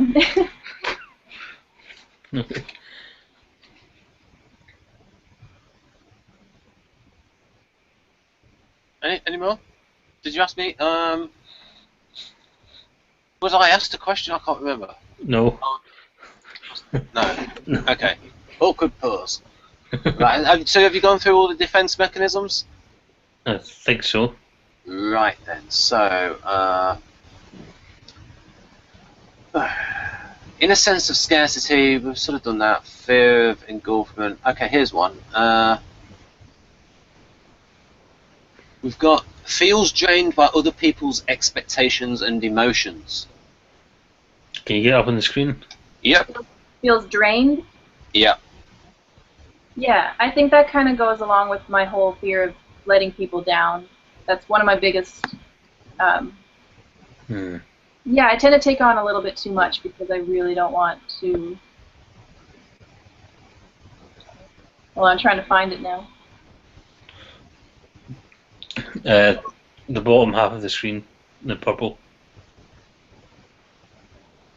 Shadow. Oh, sorry, it went wrong. Okay. We're going clockwise, so we're at 5 o'clock, 6 o'clock. Yeah. Purple. It's just above where it's where my cursor is. It's just above the cursor. Oh yeah, feels drained by other people's expectations. Yeah, so that's something I try to avoid. I avoid expectations. Other people's expectations, yeah. So I don't like to have deadlines and schedules and things like that that increase the chances of me letting someone down. Mm-hmm. I'm in a bit of trouble with that at the moment. Well, I've made a promise, or I've set a deadline for myself, and I haven't actually followed through yet, which is why we need to end this shortly. Actually, I think I do tend to follow through on my promises. yeah. I generally follow through eventually, but it takes longer than I planned and said sometimes. It will absolutely eat me up if I don't do it. You know, I have to. Mm-hmm. So I just really try to avoid having to ever make those kind of promises or having anybody depend on me for anything. I make the mistake of making them in the first place. Sometimes I'm hoping this will motivate me, and sometimes it does, sometimes it doesn't. And I'll definitely get resentful of that people have expectations of me. Mm. I'll get angry at people for that. Right. What have we got here? We've got so what is this self-hiding thing? It's just, again, the isolation thing. Oh, It's here, in light blue. It says there, self-hiding. I think that relates to the craves privacy thing next to it. Yeah. Okay. So now we can go to the at work stuff. And you can sort of like, I think the best way to do this is to like pick out one that sort of like strikes you, rather than doing them one at a time, because that's like taking a little bit too much time. But if you like pick out the ones that strike you, Well, do it that way. What's striking me right away is the likes order and documentation, likes to work autonomously. Those are essential. I have a job where sometimes the boss, he'll just tell me, he's like, this needs to be done, and when you're done with that, come and get me, and I'll tell you the next thing to do. And that drives me nuts. And then other days, he'll just write me a list. These are all the things that need to get done today. Just make sure they all get done, and I will. I'll make sure they all get done, and then I can then I can have my own work at my own pace. I don't have to be interrupted to go and ask him, what do I do next? I can't handle that. So yeah, I just need to be told what the expectations are, and then I can handle it on my own. I don't need someone to hold my hand through it. So,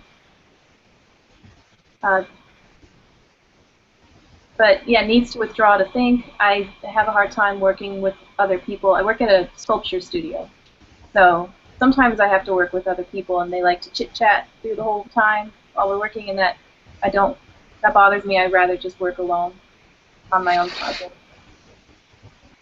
So. Do any of those things jump out for you, Jonathan? Definitely needs to withdraw to think. That's true. And likes to work autonomously, yes. Not spontaneous. I'm not spontaneous at all. I can be, but it's like I'll go for a long period without being spontaneous, and I'll be spontaneous. Straightforward, avoid emotional scenes, yeah.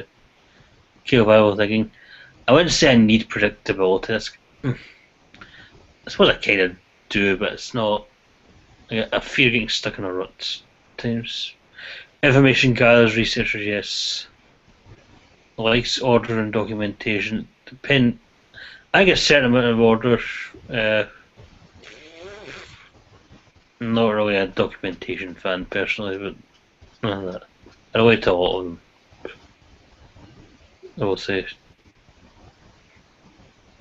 And do you think those would, I mean, for the audience watching this, do you think those are pretty accurate for the E5?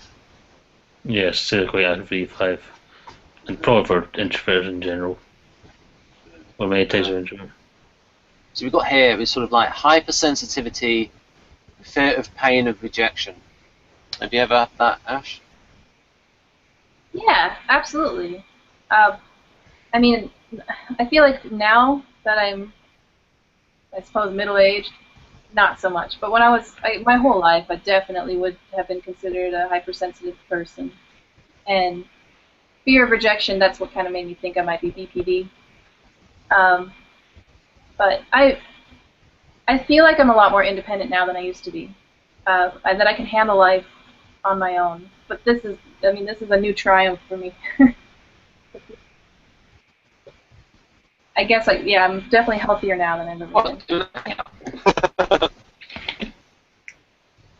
That's good. That's maybe one of the best things everyone ever said about a hangout. Doing a hangout with me as a personal triumph. Marvellous. Well, hang out with Jonathan.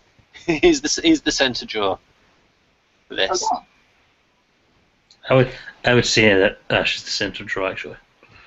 What was that? I would say that you're the centre draw since you're the new guest. Ooh, yes. Yes, I suppose so. Yeah. Well, I didn't catch that. Oh, yeah, he was complimenting you. He's saying you're the centre drawer. What's that? We're saying this is going to attract views for the videos. Oh, thanks. Because you're the new guest and so on. Oh, anytime.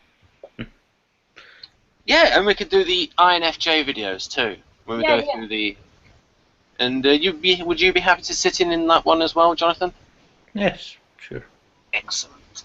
So cool. Right. Right. It's getting quite late for me, so we need to wrap up shortly. Okay, here we go. So we'll do what we did last time, where we'll just like pop on a colour. So here, the idealization thing. What about that? Bottom left, I know and knowledge is power. Ooh, you had a little bit of a connective laugh. What do you think of that? Isn't that from like Schoolhouse Rock or something? Or no, what is that? Knowledge is power. What's that from? That's an old quote. That's used everywhere. So, yeah, lots of people use it. Yeah, see, you tried to be geeky now. You try to show your geek credentials that you know films and stuff, but failing. Okay, so we've got this purpley stuff over here. We've got so out of these, postponement of action, lack of vitality, apathy, pathological detachment, autonomy. Any of those jump out at you, or a particular one of those you'd like to talk about? Yep. Yeah, for sure. I mean, I guess it's like the whole anhedonia thing I was talking about earlier, where it just I was about to ask what the heck does that mean? Well, it's like when you lose interest in things that you found desirable before. I go through that a lot, where I don't really care about the music I used to love. I don't really care about movies. I don't really care about anything. Kind of takes a little bit to pull me out of that.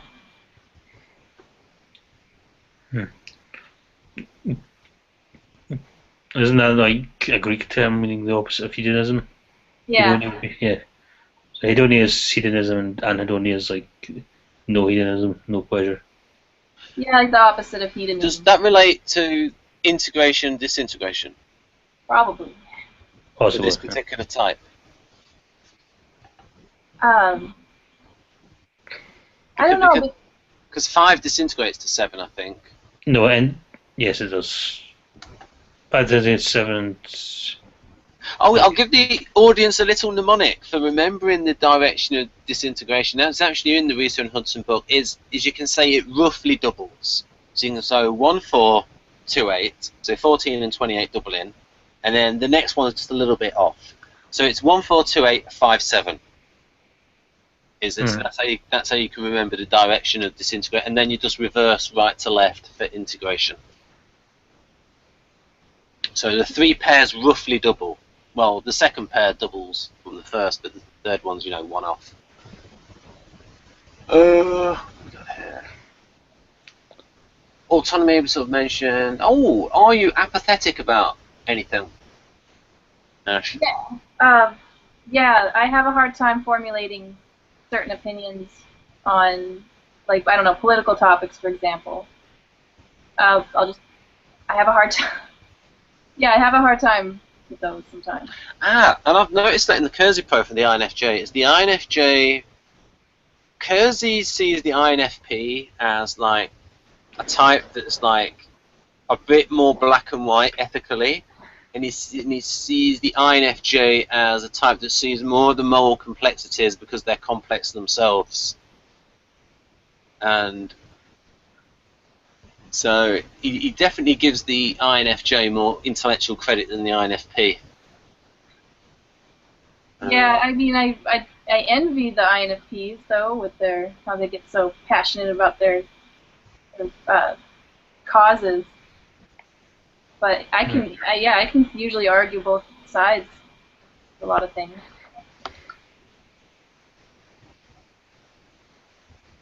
Jonathan?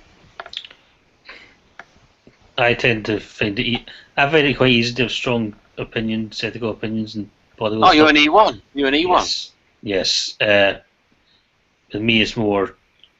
I can find FINFP is a bit frustrating because I can also see both sides of the issue, but I can kind of see where making it black and white just makes it difficult for everyone involved. I think with them, though, I understand their point of view in terms of they're trying to. I think they're going into a TE mode where they're kind of pushing their agenda. It's not so much that they can't or won't see someone else's point of view. They just don't see the relevance of it right now. So they're speaking for someone on behalf of someone. Their job is they have an obligation to be biased. Right. That's So what I think. do you think Kersey was right in that when he said that the INFP has a tendency to see things in black and white terms? Yes and no. I think it might depend on the type of INFP, and it's not just INFPs either. There'll be difference in some type, and also it's kind of like I think it's more like they feel an obligation Right. to be like that. So it's not so much that they can't do it. Yeah. They can do it with effort. Yeah. That for instance, they'll have like they'll have a feeling of wanting to see things in black and white, but they're sort of like head versus heart. But their head will say, and there'll be like an inner battle where they would like it to be black and white from the feeling point of view, but also from a logical point of view. And as they get older, they'll see more of the logic in it, I suppose. Especially if there's E6s, that's the most common. E6s are social first or social second, usually are most like that. Almost like what? The black and white thing where they're trying to be black and white. Whereas I would say I start off in black and white and I try and expand from there, like I become more complex. I start from a position of moral certainty and then I'll move on and integrate different point of views into it. Right. So we've got this sort of gold colour here. So these three things, do any of those speak to you, Ash? So we've got guilt, proneness, awkward self-consciousness, and sense of inferiority. Yeah, I mean, those things you don't want to admit, right? Yeah, absolutely. People at school would tell me all the time that I needed to be more confident, and I didn't really feel like I had a confidence problem, but I think it's just kind of how I come across. Yeah, I suppose I do. Yeah. It seemed like no matter how many kudos I would get, I always felt like it wasn't enough. Well, I don't know. Right, so if Jonathan will give us like 5 or 10 minutes more, can you give us 5 minutes, Jonathan? Yes, Right, so we've got these little blue ones here. So I'll just zoom in for these. So we've got there, cognitive orientation, dwelling in abstractions, avoids concreteness, clings to knowledge to feel safe, reading to replace living, and obsessed with ordering experience. The avoids correctness is concreteness. There we go. Yeah. Say that's weird. Yeah, that all makes sense.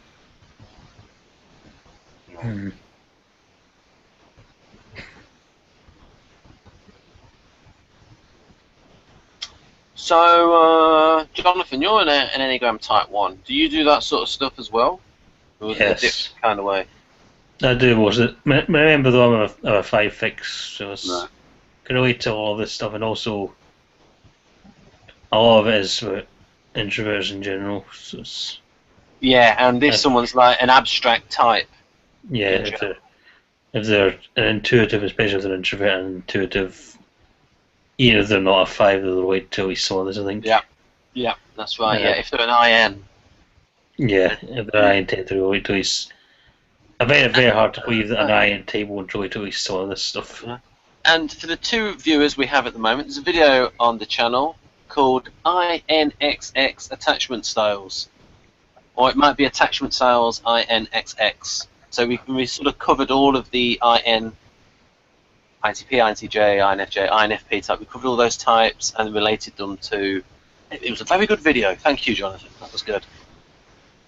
It's a good video. I think we looked at skit related. That was good. Yeah. So now we've got pink, negativism, suppression of anger. Anger's been up there before. Repression of feeling, subversion of desires. Ooh. Tightens belts, unhooks from emotions. Yeah, you can see this is INTs again. INT. Yeah, more INTJs as well. I'm interested in this tightens belts thing. Yeah, what's that? They're screwed. They become Scrooge. They become Scrooge. They don't like to share their money and stuff. Oh, right. Yeah. Yeah, they've got books to buy. Yeah, and again with being miserly again. Yeah, I definitely I wouldn't say I'm not generous, but I don't feel like I have a lot to give. And I kind of have to hang on to what I have, which is bad. That might be a general the way the economy is going in the United States. With maybe, but enough. Everybody tighten their belts. No kind of economic stuff, Ben. No more. No, I'm just saying. I'm just saying in general that don't get them started. Non-psychological factors can, like real life situations can affect things where if everyone's tightening their belts. I would say I've always been that way though. Right. I just always kind of feel like I don't have a lot to give. And people will give me things, and I know a lot of people, they're all about gifts and traditions, and I don't give gifts ever. Not for Christmas, not for birthdays. I'm just not a very traditional person that way. I know it's terrible. This is all, you're making me admit all my dark secrets here. Jonathan has that effect. So we have a quick. I think we've gone through most of these. Really, we've sort of covered these. Yeah. Stinginess, omniscience, helplessness, incapable, incompetent, fear, desire, mastery, and concept, avarice, nonsense. Okay, so we sort of finish off with what are the sort of things that you want to master, Ash? Well, I guess typically been, like drawing, painting, playing instruments, and just solving puzzles. I like puzzle games. I want to master those, and just mastering theories, like understanding theories really well, and I mostly just want to. I want to invent my own theories and my own techniques and my own methods and master those too. What are your favourite theories? My favorite theories? Yeah. Or favourite theories, if you've got more than one. Well, obviously right now I'm really on this typology thing, so I wouldn't be able to say anything else right now because this is all I'm thinking about. Typology in general. So, Jonathan, does she have your stamp of approval in terms of, do you think she is an Enneagram Type 5? Ooh, Awkward pause. I would avoid to go into the instincts. Oh, we can do that next time. I don't know if I have time for that. It would be nice to go into things. And, Yeah, we'll do that next time. We can have a nice... I can definitely see the 5 in there. I'm just... I'd always like to see to type 9 and type 4. This is... Yeah, so what we could do, folks, is we can have a separate hangout for instincts, because Jonathan knows a lot about that and stackings and all that sort of stuff, and then we can have a separate one for tri-type. So, Jonathan's got to go off, so I can say it's goodbye from me, my patented loopy type thing. Goodbye from me. Right, I'll end the hangout. Now, don't you two leave, not just yet. All right.